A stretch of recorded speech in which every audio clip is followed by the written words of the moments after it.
Guys, welcome back to another episode of It's a Man's World podcast. Today I'm in Austin, a place I've never been before, which is very exciting. And I've got Alex here from Conley Nutrition and a friend as well that I've met over the last couple of months. And I thought, while I'm here at Awaken You, and obviously you're here at all of the Awakens, I wanted to just kind of deep dive into your story, a little bit about you. I only know like a touch of kind of your story and stuff, and about the product and how special it is, and just the health and the background around everything that you do. And recently I absolutely love what you've been putting up on social media. I'll leave his link below, about like the different types of foods, how it's affecting your body, what they're making you believe online. So there's like a lot of stuff I feel like that people are going to resonate, especially with my girls, my clients as well. So if you want to introduce yourself, just give us a little bit of a background. Absolutely. Let's get into it. I didn't know it was your first time in Austin. Nice. Welcome. Excited. Yeah, that's amazing. I guess we can go like all the way back to where my story originates, which was when I was 4 years old. I was diagnosed with leukemia. I'm not sure if we've talked about that. Yeah. But that's really where like my health journey started, is when I was a little boy. I was 4 years old, and it's like my first memory in life, because that's right around the time where your brain starts to develop your first memories. It's like 3 to 4 years old. And like my first memory in life was getting diagnosed with cancer and being afraid to die. And so that like set up such a weird trajectory for my childhood. And basically it just opened my mind to being health as the most important thing in life right out of the gates. And so since then, my journey was very much like I have dabbled in everything in the health world. And I went down a huge fitness journey starting at probably 15 years old. And what happened for me was really interesting, where I kind of had like an awakening that there's such a difference between being fit and being healthy, because I was very fit. Like I was 4 to 5% body fat. I was studying exercise physiology in college. I was like everything fitness I was diving into deeply. And I was taking all the supplements under the sun, and all of a sudden I started to feel like shit. And I'm like, how? I feel like I'm doing everything the right way. Why is my gut messed up? Why am I tired all the time? And then that led me to like look into food and ingredients and how much that mattered. And so I kind of just like had so many health issues throughout my life. And that's really how I gained all the knowledge, was through personal experience. And it's funny because like people ask all the time, like, how did you learn all of this? And I'm like, I think that the ultimate qualification is life. Like nothing qualifies you more than life. So like, I'm not a doctor. I don't have a certificate. I don't have any of that stuff, but I've just been through so much that it caused me to deep dive into everything in the world of health. Yeah, I love that. Amazing. And that's a big thing. People think you have to have the piece of paper. They think that you need to have the certificate. And it's like, well, what experience did you go to this school? Did you do that? It's like, no, like my experience is trying things out, doing some research, learning. And from what you're saying, like right now, before we actually touch on any of that, like your journey, when you look back as like from where you started when you were the age of 4, was that, how long did you have the cancer for? And like, when did your life really kind of start to feel healthy again? Yeah, I was 4 years old when I was diagnosed, and I went through 4 years of chemotherapy. And when you go through chemotherapy, your immune system is shot. When you have leukemia, you have no white blood cells. And so basically the worst thing that can happen is that you get a cold or you get sick. And so I was like pulled out of school. So I had kind of a different childhood, where I was like, my teachers would bring me my homework at home kind of thing for a couple years. And unfortunately, my sister got the chicken pox, and then I got the chicken pox. And I spent 4 months in the hospital. Wow. Just like absolutely fighting. Because again, you have no white blood cells. So like, it's the worst thing that can happen. And so a lot of my childhood is like spent in and out of the hospital. And it wasn't until I was 12 years old, it was on my 12th birthday actually, that I was officially announced cancer free. And so that was like a big celebratory moment. I went on to live a pretty normal like childhood. Yeah. I played 3 sports. I was always an athlete. I grew up skiing because I grew up in Idaho. So like we have the mountains there. And yeah, I always just grew up playing sports and being a normal kid in school. But again, I found myself kind of almost taking my health for granted. Yeah. And so I was eating all the shitty food. I was a normal teenager that lived on fast food and Hot Pockets and frozen pizzas and like all the worst foods. And then what happened was I was diagnosed with chronic fatigue and IBS when I was around 21, 22 in college. And I was drinking way too much, not taking care of myself. And again, just like only focused on working out, counting calories, eating my macros, but not aware of anything else in the health world and like what truly mattered and focusing on nutrients. And we can dive into that a little bit if you want. But that was kind of the full story of, I feel like I had to lose my health twice in order to really not take it for granted. Wow. And that's like an eye-opener too for anyone that's listening, especially my audience. I know when we talk about calories, there's a big difference between calories and actual good nutritious food, because there's a lot of misconception, I feel like, online, and there's so much of like a calorie deficit is a calorie deficit, of course, but like, is the food that you're putting into your body, does it make you feel good? Like the water that you're drinking, I used to drink out of the plastic bottles as well. Hands up, I still do it sometimes, I'm not gonna lie, but like I've started to be like, why would I do that when this is obviously a better option? And like when we look at even water that you get in a bottle, do you want to even touch on that? Because I remember you told me about that at the dinner table and I was like, oh my God. So if you're listening right now, take a little bit of advice from this. Yeah, absolutely. So when we do, like, the way that my brain works when I look at anything, in my opinion, like nature has everything perfected, right? And we as humans fuck it up. I don't know if I can swear on this podcast. Go for it. Say what you want. Okay. So I just feel like what happens is humans always try to outsmart Mother Nature. And so one of those examples is like every food that we consume is from a package. Our water is now packaged. It's in plastic. And water is the universal solvent. And so what that basically means is that water, when it exists in nature, it pulls from everything that it comes into contact with. And so even like think about a river, right? It's flowing through Mother Earth, and the ocean is also like has a bed with sea salt and sand and minerals. And so like spring water and artesian water is the water that we should be drinking. And the reason why is because it picks up on Earth's surface, which has all these clays and minerals and nutrients in it. And that's where the term like electrolytes come from, is it's giving it an electric charge. And so the water is picking up on all of these nutrients, and therefore the water becomes basically a living, structured being. And then when you consume mineral rich water, it's, actually nourishing your cells, it's regulating your fluid balance in your body, it's doing what water is supposed to do. And so what we have done is we have screwed our water supply pretty much so bad that we have no choice but to filter our water, because there's so many contaminants in it, like heavy metals.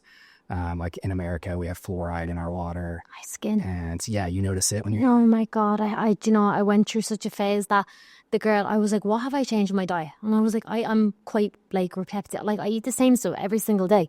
And I was like, they're good, whole food, organic foods. Like I eat good. And I was like, what have I changed? And she said to me, do you wash your face in the shower? And I was like, well, yeah. And she was like, all right. And she was like, so you put that water on your face? I was like, yes. She was like, I put a filter in the shower and stop washing your face and let me know how your skin goes. And what happened? Everything cleared up like that. And I'm not joking with you. Everyone would like, your skin bad. Like at a point when I came to America, I was getting like all these red blisters, like rosacea. Like I'm not joking. Like I was like, what is this? And I was blaming the gym that I was in, that it was dirty, or it was like the air. It was nothing. It was the water. It was killing my skin off. And I noticed getting into the shower, my hands start crinkling every time I was in the shower, like real bad. And I was like, am I allergic to the water? It's the water in your... that's actually coming. So you're saying it's the heavy metals? Exactly. That's exactly what it is. I mean, and it's even beyond that. I mean, there's heavy metals, there's things called PFOAs or PFAs, which stand for forever chemicals. So it literally means your body doesn't know how to get rid of them. And unfortunately, once you come into contact with them, your body doesn't have a detox process for them. And so that's why they call them forever chemicals. And so, yeah, it's really sad what's happened. And then also just like our water system was not developed perfectly. And so people, anything that you flush down the toilet and gets into sewage, including like pharmaceutical contaminants and all the pesticides and herbicides sprayed on our food and on the farmland, and then it rains and it has runoff, which then gets into the river systems and gets back into our water supply. And so, yeah, it's just unfortunately almost impossible to avoid. And so what happens is we say we have to filter our water now. Mm-hmm. But then what happens when you filter water is you remove all the bad stuff, but you also remove all the good stuff. And that's what we're, again, going back to water being the universal solvent.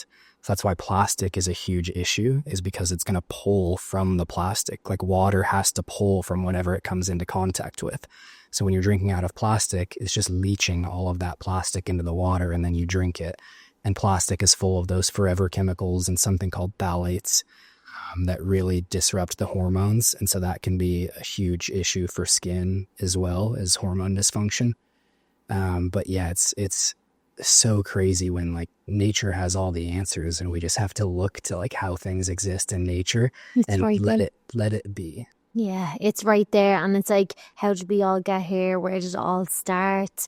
Like, you look at people that ground themselves, you put your feet on the grass and you feel connected, you feel energized. It's literally like a recharge button. And then think about it. If you've got nothing like that even in your body, or you're not connected and you're just sitting indoors, no daylight exposure, no water all day, why do you feel fatigued? Why do you think you've maybe got a chronic illness? Like, the majority of things are just happening inside of us because of probably what we're putting into our body that we don't even know. But like, from someone that's listening right now, like, maybe it's just Irish people, I don't know, but how do people reframe and get themselves out of that mindset of like, well, what do you want me to do? Go buy a filter, go and do this, go and do that? Like, how do you want me to live? Like, what would be like the first step that someone could take? Because it can seem like a big jump to someone that's like, well, where do you even start then? And am I meant to be scared? I feel like, no, you're meant to be aware, and you're meant to like know and trial and see how your body is kind of reacting, or pinpoint like what's coming in, what's in your diet. Like, what advice would you give for that? Yeah, and you nailed it too, because I feel like so many people in the health space, unfortunately, all they do is just like fear monger. Like, now that's a word that's thrown around a lot. Yeah. And it's like everyone's just fear mongering, and it's like, it's not true. Like, this is real shit. Yeah. It does suck, and it does really affect us. And you have to learn how to fight for your health. And like, I feel like that's been the biggest blessing in my life, is I was forced to learn how to fight for my health multiple times. And again, like, life qualified me. So now I get to help other people fight for their health. And so really the way that I can break it down in the most simple way is that when we look at ourselves just as a physical being and talking about physical health, we are made of pretty much three things. And it's the food we eat, the water we drink, and the air that we breathe. And that's what makes up all of our cells and all of our tissues. And so when we look at the food that we eat, the simplest way that I can possibly describe it is to eat as many single ingredient foods as you can. And so it's like most of my diet, and probably most of your girls' diet, is like meat, rice, fruit, veggies, potatoes, like real foods, right? Because that's what is nutrient dense foods. So you're eating, whole foods. But to take it a step further, the highest quality that you can possibly source is very important, because what happens when you're eating foods that have been sprayed with pesticides, herbicides, insecticides, rodenticides, you notice all of those have in common side.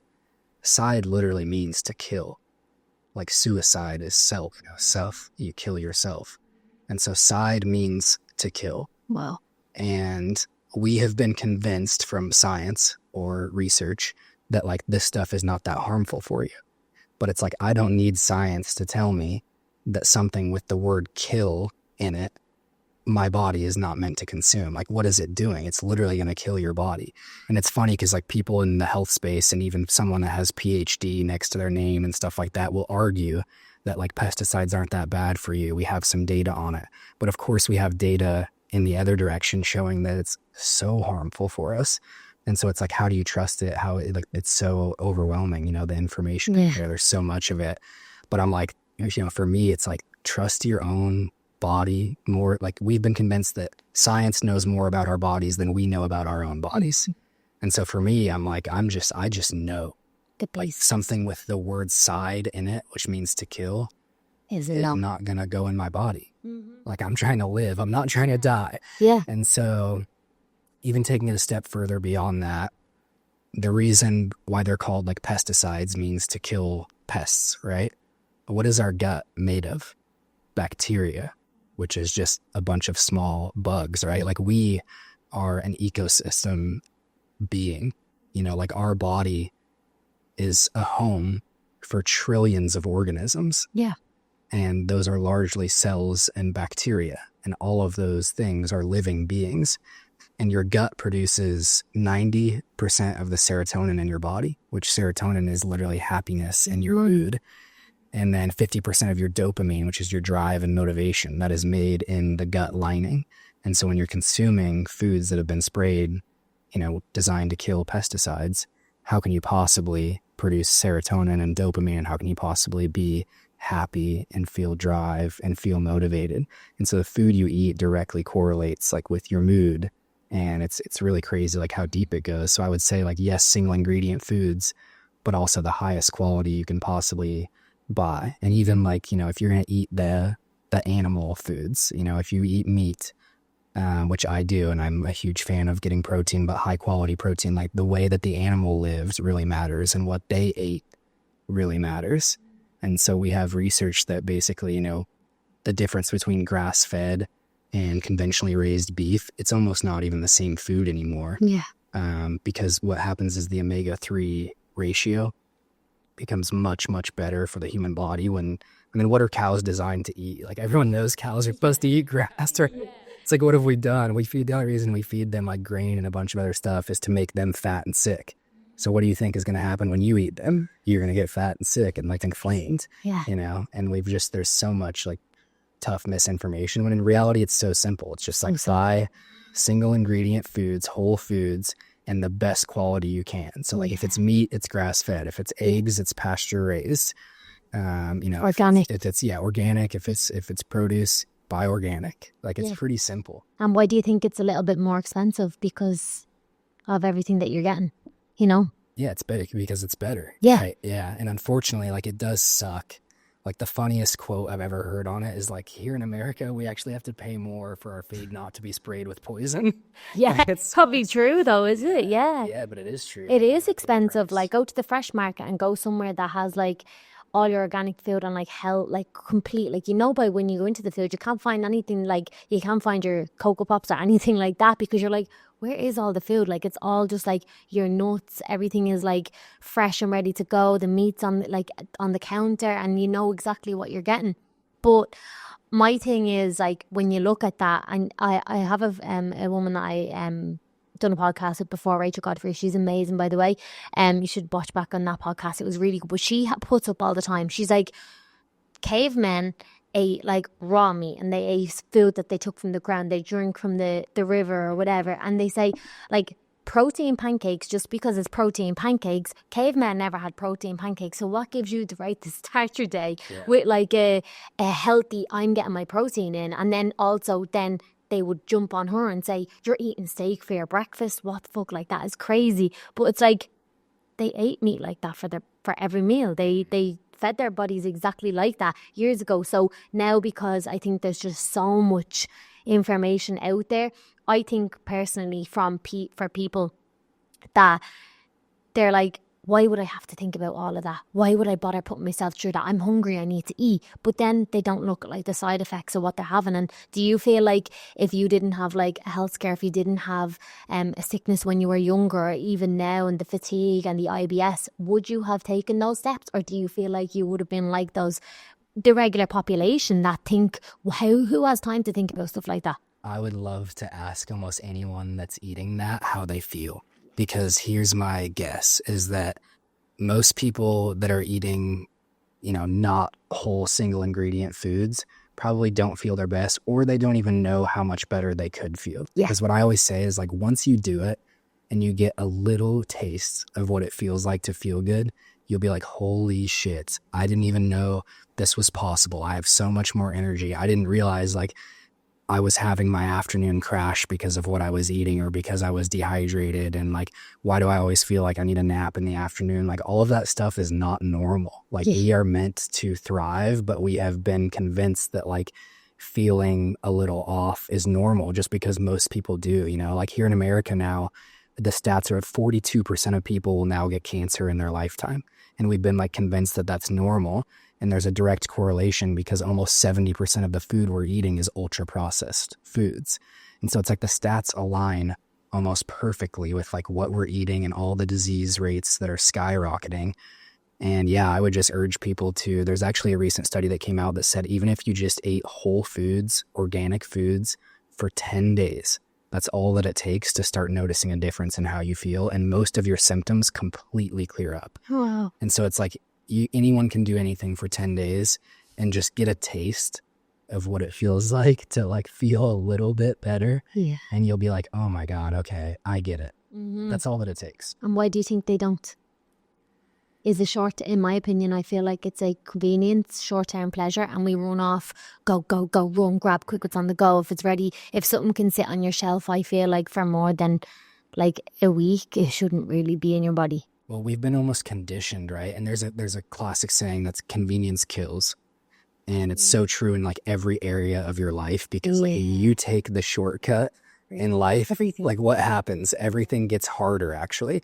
But when you do the harder thing up front, your life gets easier. Yes. So it's almost this like weird, contradiction of just the universe and the law of the universe of how life works. That like when you actually do the thing that you know you should do, that might be a little bit harder and it might take a little bit more time, your life actually gets easier because of it. And God and the universe rewards you for that. And it's the ultimate statement in food too. And like we have been conditioned mostly by, the media and the food corporations and all of that to, like every mom out there, like if you're a single mom, make this easy dinner at home that's quick and easy for your kids. And like if you look at what a kid's menu is at a restaurant, like it's the worst possible. Yeah. Like frozen chicken nuggets, like all of this stuff. And it's like, we have been like marketed to like crazy to consume these convenient foods that are literally just like killing everyone because convenience kills. Wow. Yeah. I love that. Even just thinking about a kid's menu.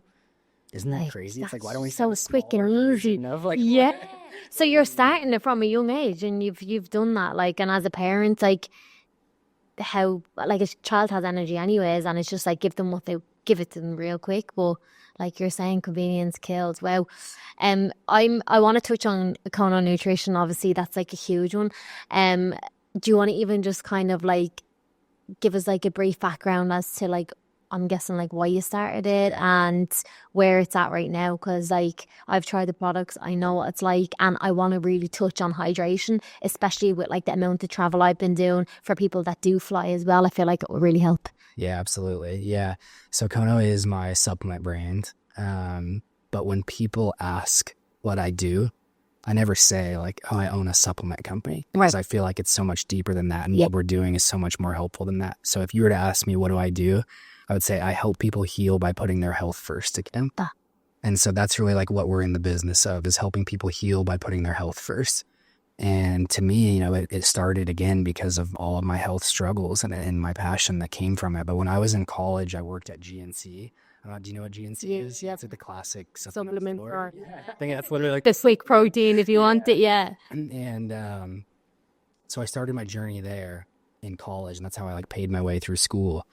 And my boss there was like this hippie herbalist lady. And so she taught me a bunch back then that I was like, it at least got into my brain. I wasn't like mature enough at the time to like recognize it, because I was in just like such a bodybuilding bro fitness stage that I was like, I had a bookshelf in my room in college that was full of supplements. Like it wasn't full of textbooks. It was like, I was taking everything.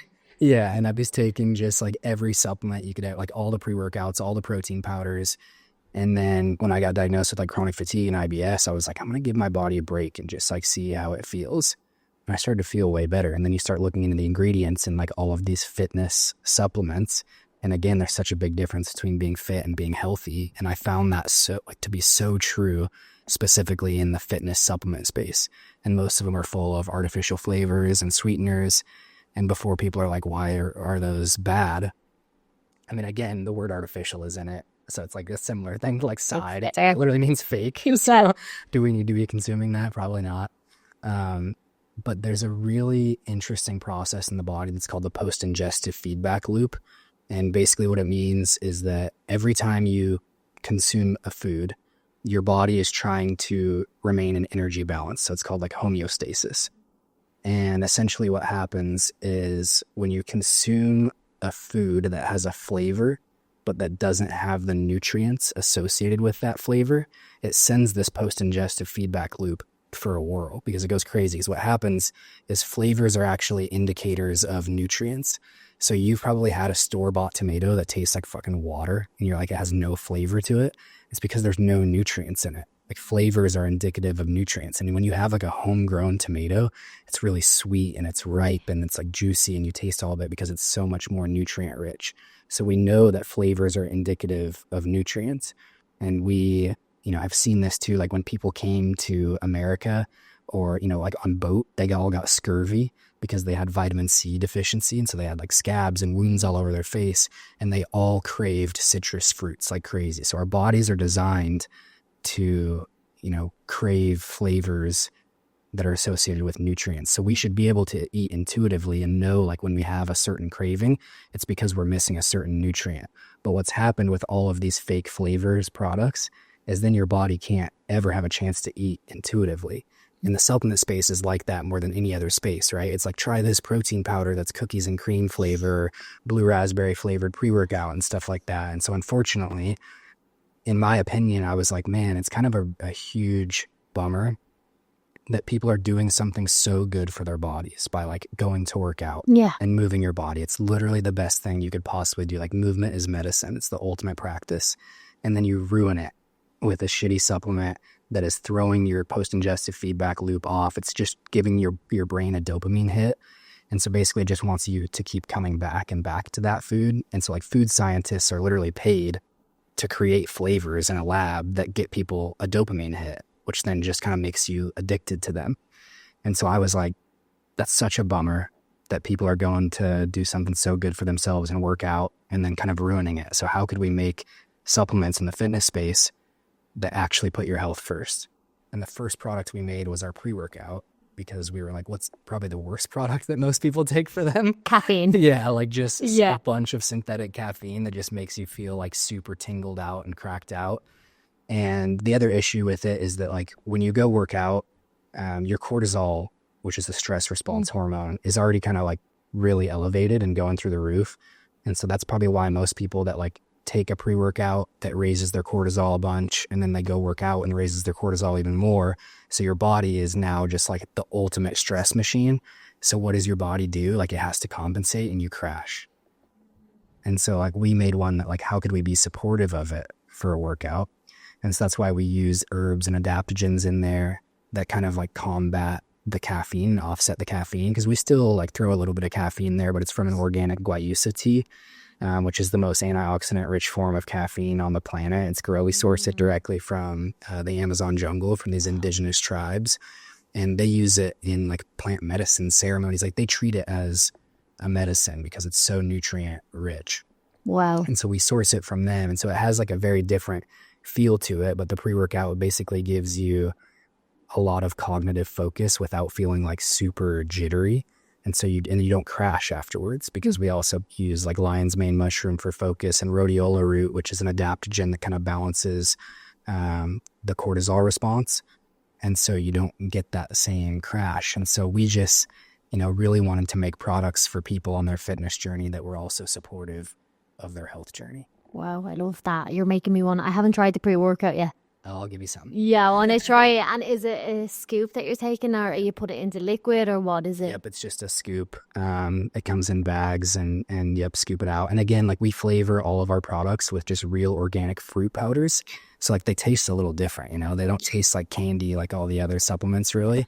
But we're using organic fruit powders because it actually contains the nutrients associated with the flavor. Yeah. And I just think that it's so important for your brain to recognize that. Yeah. I was just about to say that, like, your brain recognizes, like, maybe if it was like what you're saying, cookies and cream or strawberry and lime or whatever it is, but like you're not actually getting that and you're confusing yourself, that when you do go and try, like, say your electrolytes and they're like salty and you're like, wow, like this is like literally like drinking the seawater sometimes. Like it's good, but you're like, this is different because it's so whole and feels so, how do you even say, it's not ripe, it's like just so like what would be the word for it? Yeah. Pure, just- like, yeah, pure. like yeah. you can feel that when you try other like supplements, or if you try other like electrolytes or anything, like people want to have the artificial feeling because they don't know any other difference. So I think when they try something more natural and pure, they're like, oh God, what's that? But it's like, it's because you're so nearly programmed and know nothing else besides artificial sweeteners, things that are meant to taste like strawberry, but like you said, don't have any strawberry in them, that your body is, I feel like what we say, like at a weekend, like everything's just so disconnected. It's crazy. Everything from your really foods. Yeah. Yeah, everything. And again, going back to like, we talked about what is our body made of? Like it's the food that we eat, the water we drink, and the air that we breathe. But it's also like everything that we consume, the information that we consume. And we now know that can cause disease as well. It's not just the physical, it's the mental and the spiritual. And so the word disease, like if you break down what it actually means, it's dis-ease. It's like a feeling of uneasiness. Like that's literally what the word disease means. And we've come so far from that because we're so disconnected from the thought alone, that like thoughts could actually create feelings in the body. And then maybe those feelings lead to a response in the body that then change our physiology and change us at the cellular level. And of course could cause disease. Yeah. And they've known that forever. And it's really crazy how disconnected we've got from it. And now it just sounds kind of like crazy and woo woo. And people might be like, what's this guy talking about? Yeah. But it's like, that's what the word means, is just like feeling not at ease. Yeah. And when you feel not at ease, like anyone, I'm assuming most people have probably experienced anxiety. And so like anxiety is that you are thinking a thought that initiates that feeling in your body of anxiousness, right? Because most of the time when we get anxious, it's because of a certain thing that we're thinking, right? So it is our mind and our thoughts that's creating this feeling in the body that then can lead to too much stress. And of course, disease can, happen over time. Yeah. Well, I never knew that disease like this is. With setting up a business and obviously supplements, like it's a totally different ball game because so much goes into it with like the actual product and what it's made of. It's not just one thing, and you're not just white labeling something. Like you've done this from like scratch. Has it been difficult? Because I know people will say like, oh, I'd love to do something like that, or if whatever business it is, but it's there again, like the programming and the fear of like, well, if I have to do that, I probably have to do all these different things. Like what's been the hardest thing about setting up the supplement company? Like, because I know there's a lot of mistakes that happen in a business that people don't know, but we wouldn't change it for the world. No. Yeah, I can give kind of a rundown of the business side. So it took me actually almost 4 years to even develop the first pre-workout formula. Wow. And I started making it, like the company started, I was just making it in my kitchen. Like I was just buying bulk ingredients, fruit powders and all this from like all around the world and shipping it to my house. I was living in Seattle, Washington. And I had like 4 roommates at the time. Like, what's he doing in there? Like a mad scientist. It's like a lab. Kitchen. Yeah, like they're trying to cook dinner and I'm like mixing up ingredients. It is incredible. And because I just wanted to know if it was possible. Yeah. It was like, the first thought was like, what if we made a pre-workout that was healthy? And what if we tried to use organic fruit powders? Like, why is everyone using so much flavoring? And so like, can I make it taste decent? Yeah. That was the hardest challenge, and why it took me like 3.5 years is to make it like, taste decent. And so that was really the first challenge, was that. And then the next step that I took, well, it kind of spread from there actually. And it, like all of a sudden family and friends started hearing about it. And then actually I started like shipping these, it was like I was running a drug company because I was shipping these sketchy, like it was just a black baggie full of powder, and I was shipping them all over the country, and it didn't have anything on it because I would tape the ingredients to the front of this bag, and that's it. And then all of a sudden I was like shipping them all around the country to like random people, because it just kind of spread word of mouth because nothing like it existed. And people were like, wow, this makes me feel really good, and I'm not getting that crash, and I'm not getting the tingles and the jittery and stuff, but I just feel really good. And then people were like, oh, I just started taking it to like before work because it helps my brain function. And so word kind of spread like crazy. And then I just ended up investing like my entire life savings into working with a manufacturer. And I bought way too much product. Oh, that's the way. Yeah. And then was like, shit, now I got to like figure out how to sell all this. And had like a bunch of product expire, of course, and like wasted some money. And then I was like, but I didn't lose enough to like, and I knew in my mind, I was like, I'm never going to quit. Yeah. because I love this so much. I share about it so much that it's just like my life. You know, it doesn't even feel like work to me, which was great. And so then I paid basically my life savings again for another round, and with the same manufacturer, and they went bankrupt, and we lost a bunch of money, and I'll never see that money again. And so that was another moment that was like, you know, most people would probably be like, yeah, shit, Quit.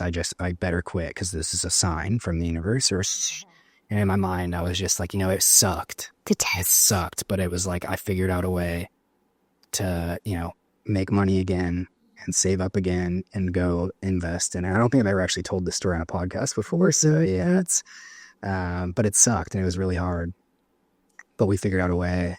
And since then, like women, we've grown into 4 or 5 different products, and we have like 3 more coming this next year. And this is our 3rd year in business, like officially as a business. Yeah. You know, I was doing it in my kitchen for a couple of years before we kind of like launched an online store. But yeah, it's only been like 3 years now, and we're going to have probably 7 or 8 products by 2025, which is amazing. Super fun. Everything takes time, and like those 3 years, it's the same with like my clothing business. Like the mistakes that I made, the over things that I bought, the stock, oh yeah, I didn't have like that was like a whole new market for me. But my thing was like, I'll never give up.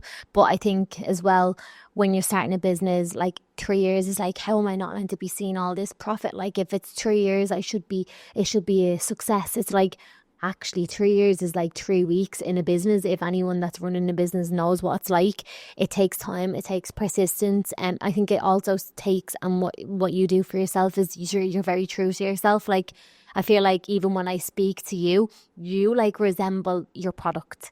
And I don't know if that makes sense, but like your product is pure, the packaging is so clean, and it just is like, what you see is what you get. And I feel like as with you, like what you see is what you get. Like you tell me how it is, you say who you are, and that's just obviously through a lot of work and self-discovery as well, would I say? Yeah, absolutely. Yeah, I'm still very much on that journey, right? Of course, we all get, so we're here. Yeah.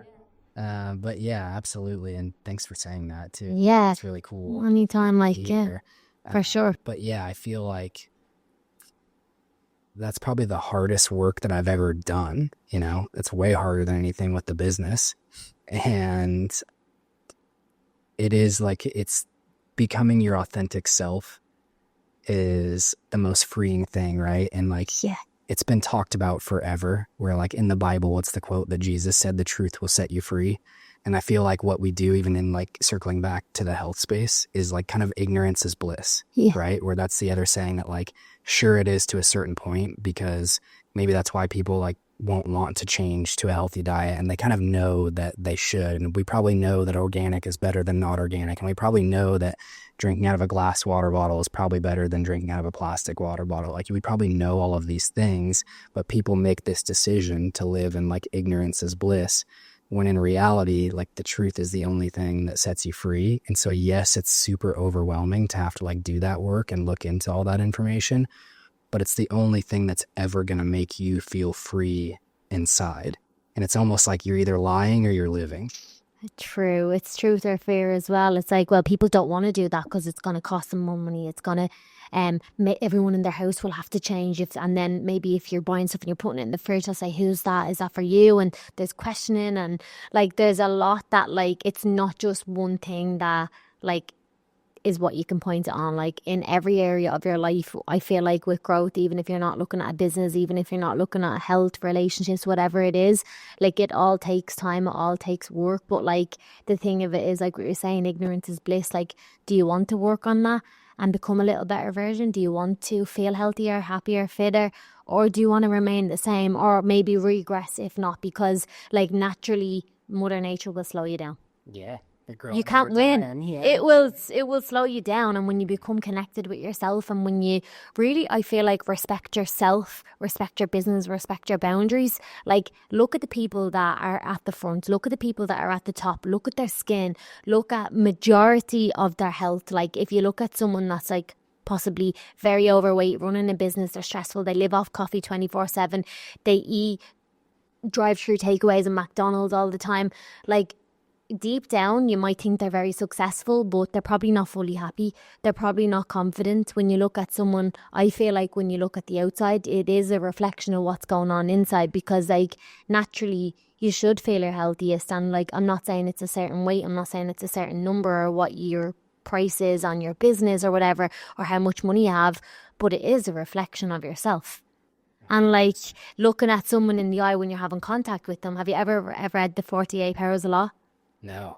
So it's basically about eye contact, and when someone's talking to you and when they look away, or how someone walks into the room, how they hold themselves, and it's amazing. Like it really kind of gets your brain thinking. But I do think it's like if you can focus on yourself, focus on your health, how you sleep, how you recover, everything changes. Yeah, I mean, my ultimate favorite quote of all time, and I'm going to say it a couple times to like let it sink in for people. Yeah. A healthy person has 1,000 wishes, but a sick person has only one. I'll say it one more time. A healthy person has 1,000 wishes, but a sick person has only one.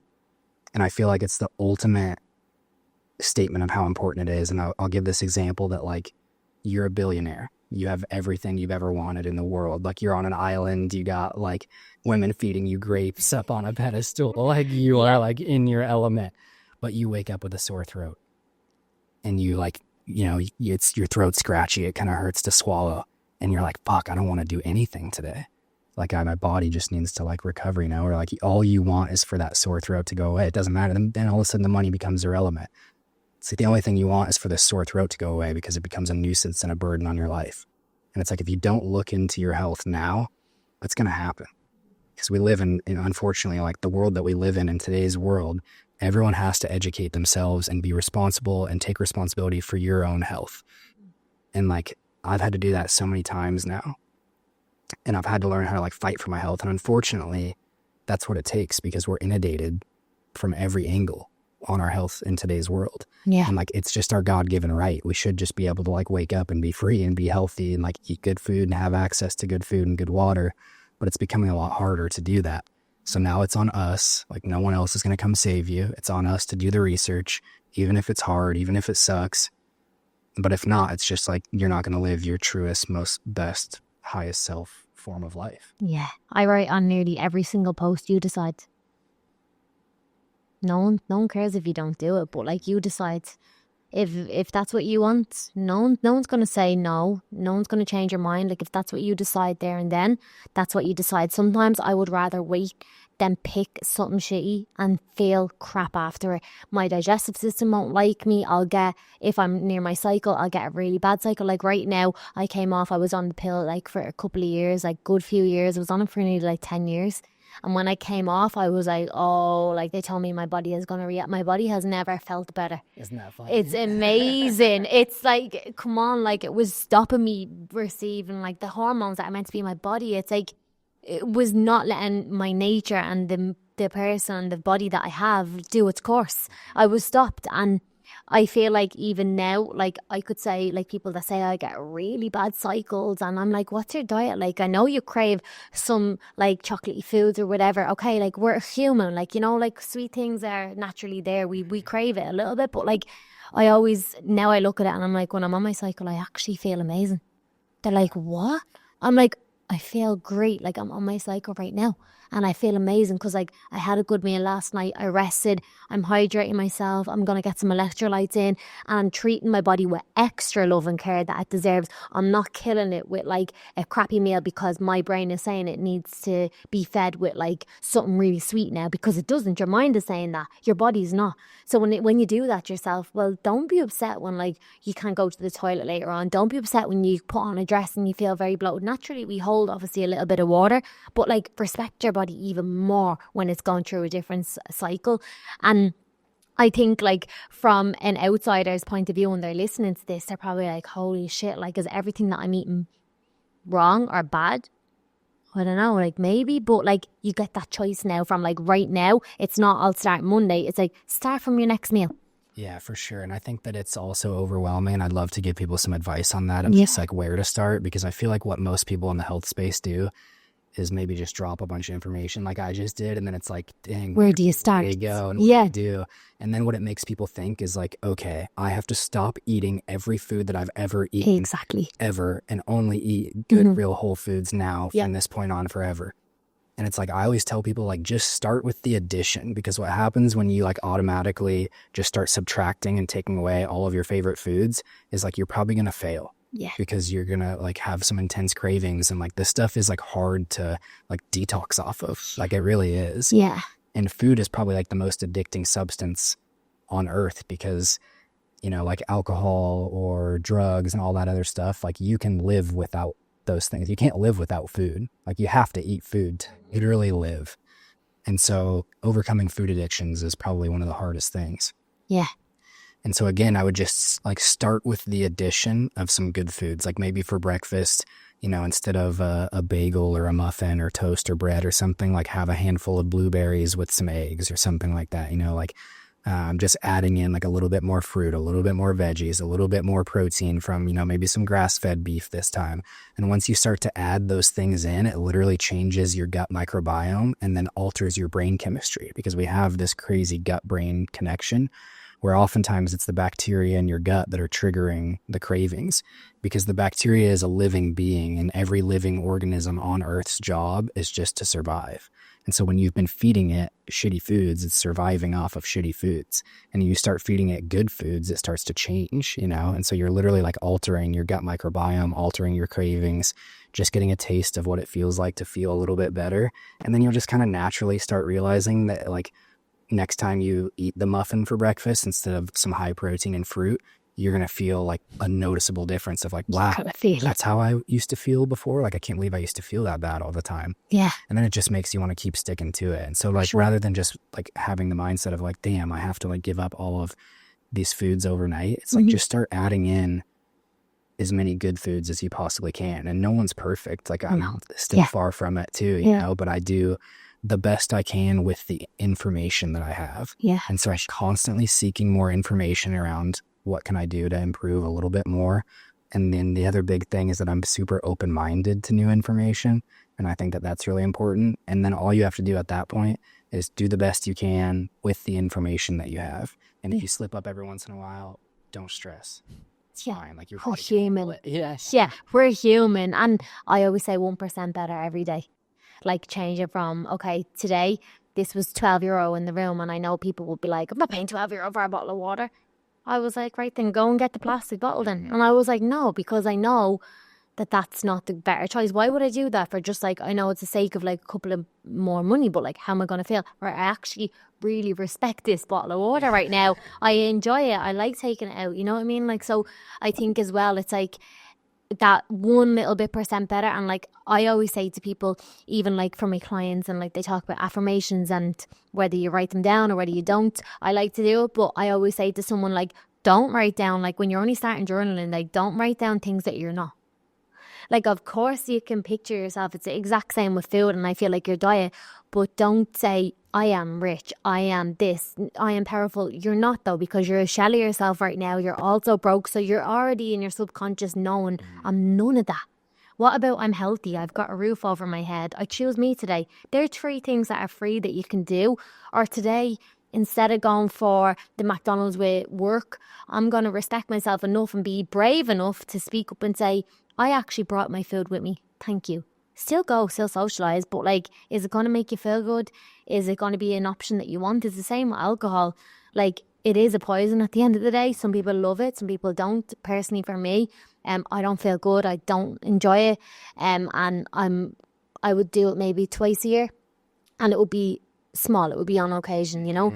That's how I am too. I can't. When I think that people forget like the classification of drug that alcohol is, it's a depressant. It's poison to your liver, like, and I can't get it. It takes 2 weeks to leave your system. Electrolytes or not?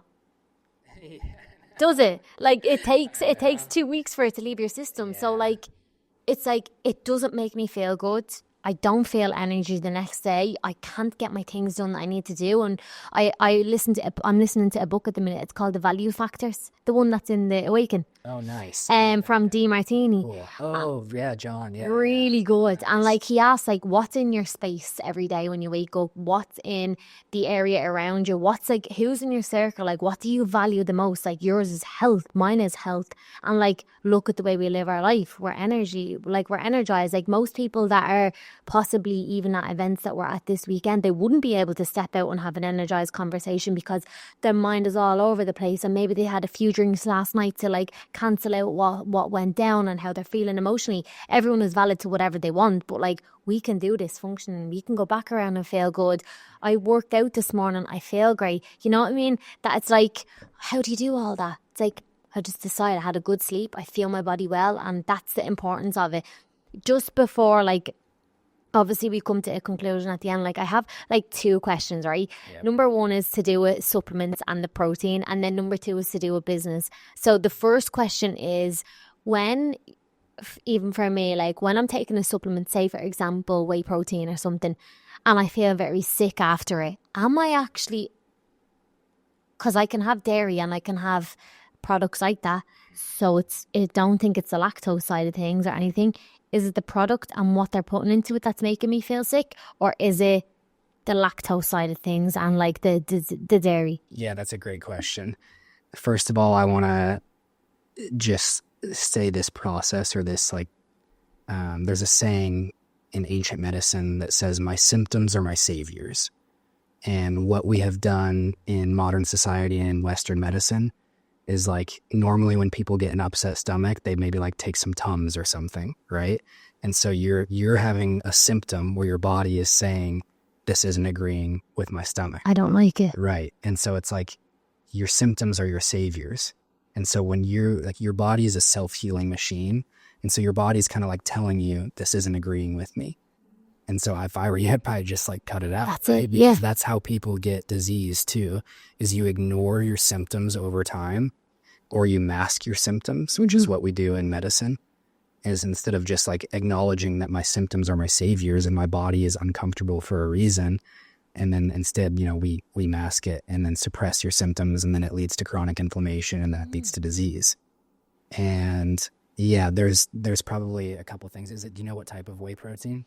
It was like, obviously we're not going to call anyone out, Yeah, but don't need to. it was like just like a whey protein. it was just like a concentrate or whey something. protein, and then I changed it to like isolate.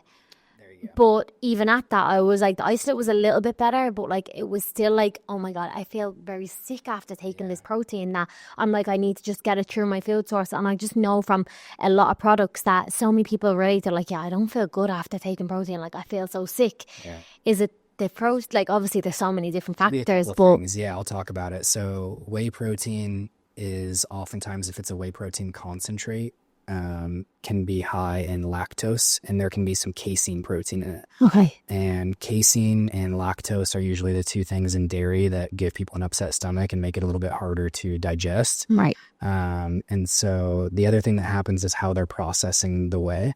And so oftentimes maybe people do like a really high heat processing. And what it does is it kind of strips and denatures the protein, which basically just means that it's kind of breaking down some of the enzymes in it that would maybe help you digest it. And so the way that we do ours, for example, is we isolate the whey. And so it's a whey protein isolate, but we don't isolate it with heat. We isolate it through a microfiltering process. So it microfilters out the lactose and there's no casein in it. And then it basically leaves the protein undenatured, which means that it's still a whole, complete protein. And so it contains all the bioactive compounds that your body needs to help digest it. And so most of the companies out there aren't doing that because it's an extra step and obviously more expensive manufacturing technique and all sorts of different stuff. The other thing that it could be is just like the type of sweetener in it. Yes. Sometimes make people feel really bloated. And so if there's gums in it or thickening agents and things like that, those can really be gut disruptors. So yeah, for example, like on ours, we just have like a truly unflavored one where we just left it as the raw material. There's literally no other ingredients. And so it's just really nice and clean. You can add it to, coffee, protein, yogurt, oatmeal recipes, anything like that to just get in more protein. Yeah. And super easy to digest. But yeah, I think it's probably either, the lactose, the casein, or the processing techniques, or the possible gut disrupting ingredients that might be in the whey protein as well. Nice. And then it's just like, listen to your body. Listen to it. Yeah, it's not liking it. And that's why I stop. I'm like, no, I can't, because it physically makes me feel sick. So it's like, that's why I like to like try out different ones and just get a feel to see and listen to myself as well. But that's interesting because obviously the casein and the artificial sweeteners, and if it's cookies and cream, is it really? It's probably not. So like it's a mix, and you sometimes obviously can't pinpoint it. We're not scientists at the end of the day, but like you said, like listen to your body and see like what works for you.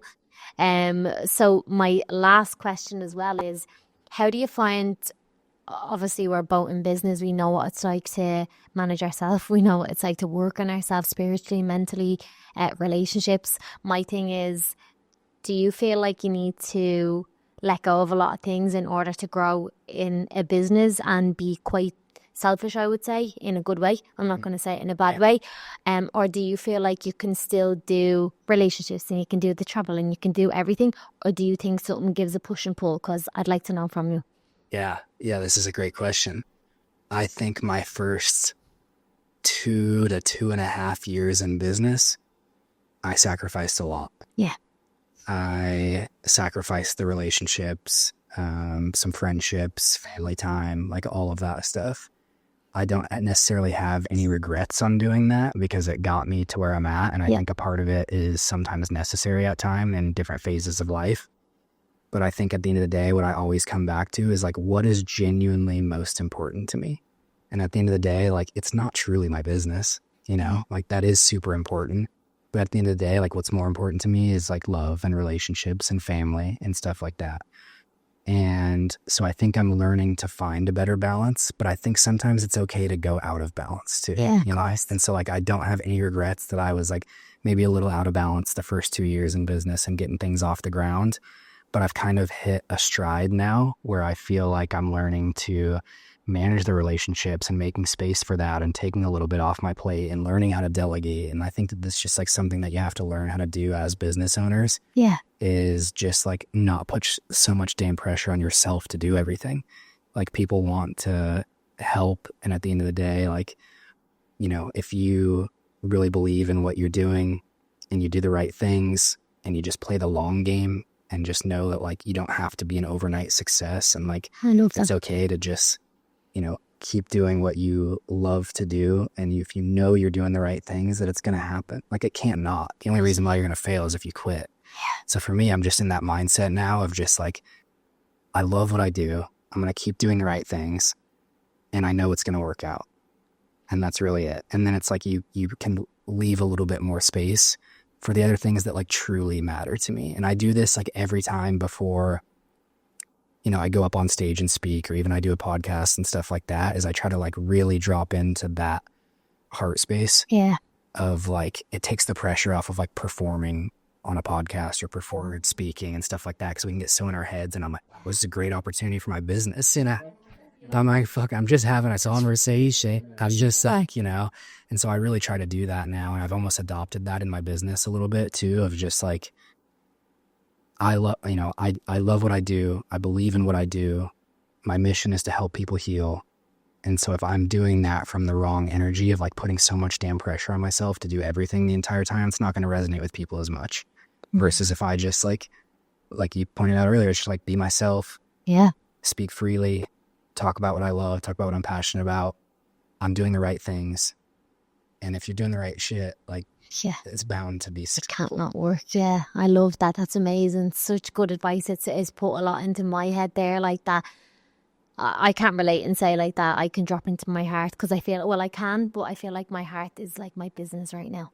And I feel like there's the difference between like values and what we were talking about before we came in. Like, it's what you value, it's what you want. And right now, like, that's what I value, and I absolutely love it. And it's like, that's what I thrive off. And obviously relationships and genuine connection is so important. Like having human conversation with people one-to-one, like that's not a feeling that you can get through a Zoom or online.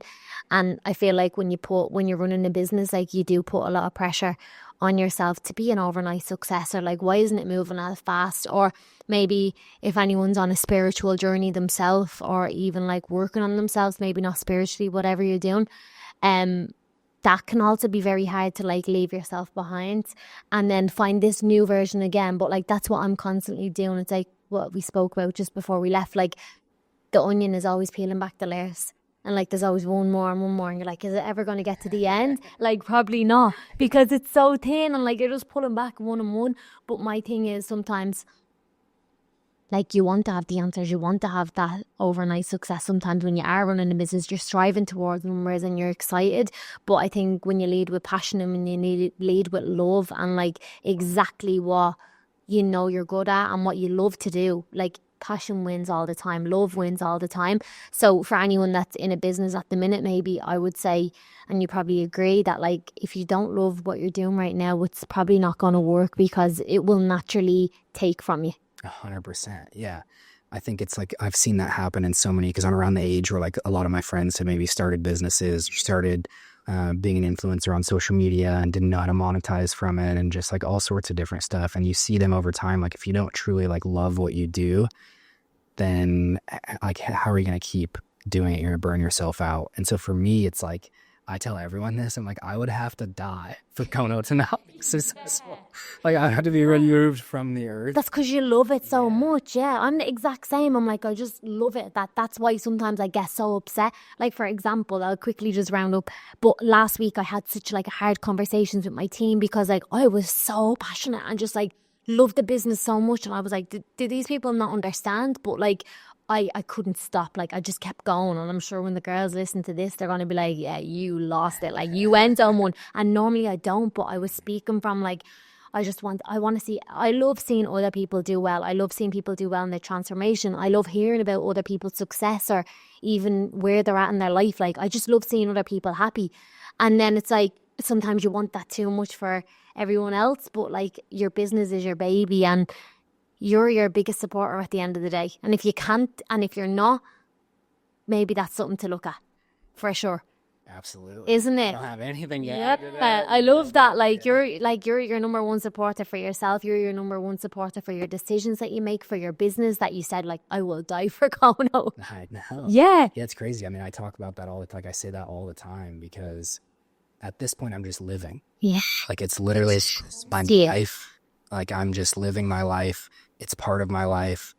And like my ultimate goal, and I feel like why anyone usually wants to start a business, is because you get to wake up in the morning and decide what you want to do that day. Yeah. That's how it was for me. And so like if your business is taking from you and it's not like you're waking up every morning and you decide your schedule and you dictate your schedule and what you get to do for the day, then it's time to like rethink things. Yeah. And I listened to one more thing last week, and it was about like 25-year-olds or whatever at the minute, and like they want to start a business, and like they're like, what's more scarier, like taking the risk and maybe taking a loan and setting up something that you're very passionate about, or going with the way that the program says you should do it, and like your 9 to 5 is more safe. Actually your 9 to 5 is not more safe, and that should be the scarier thing, that you have to live every day of the rest of your life in a job that maybe you can't progress in, with someone that is like putting their nose down at you and making you feel little and not respecting and understanding and having free time, knowing what you can do every day. Like we take that for granted, and it's like we are so lucky like every day that if you are running a business and you do it passionately from what you love, like there is no way that it can't be successful. So like always stay true, I think, with everything to yourself, whether it's relationships, whether it's business, whether it's in your life and what you love to do. Like don't follow what your family or your friends or tradition says you're meant to do. Like do what makes you happy. And for me, it's like some people say, well, how do I know what makes me happy? Try things, do different things, go to different jobs, try them all out, and then go, I actually love doing that. That was my favourite. Okay, do what's the favourite? Because then you jump out of the bed in the morning. Then you'll eat the right foods. If something's creating stress in your life, you're naturally probably turning to the quickest convenience, like what you said, foods all the time. So I think it's like a full overall thought process that people could definitely have today.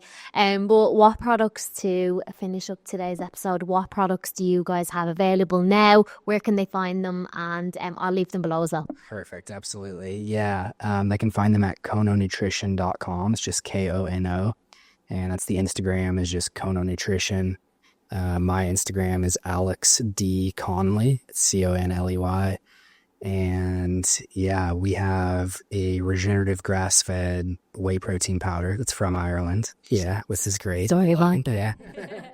And we have the pre-workout that we call it functional pre-workout just because it's so different, so unique. It's kind of in a category of its own. And then our product is called Full Body Hydrate because we have ocean trace minerals, we have electrolytes, and it hydrates the cells, the tissues. We use something called silica in that product, which brings hydration into the hair, skin, and the nails. And so we're hydrating at the cellular level, we're hydrating at the level of the tissues. It's an ancient traditional Chinese medicine technique to use silica. You know how people put like cucumbers under their eyes? The reason why is because it's really high in silica content. So it pulls fluids into the tissues and helps hydrate them, gets rid of the inflammation on the skin.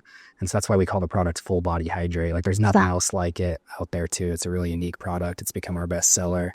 And we got like 3 new products launching next month. So stay tuned. Very It's going to be super fun. But yeah, thanks for having me on. Amazing. Well, thank you for sharing. I hope this inspires people to, even if it's the smallest step, by like changing something in their diet, whether it's a plastic bottle to a glass, maybe getting a filter, and just respecting and loving your body, because you just don't know how lucky you are to be healthy and moving and active every day. So like treat it with the love and respect that it deserves. So thank you for coming on, guys. I hope that you enjoyed it. Definitely share, tag us if you can, if you do watch this, and I'll leave all the links below. But thank you so much for coming on. Perfect. Thank you. Amazing.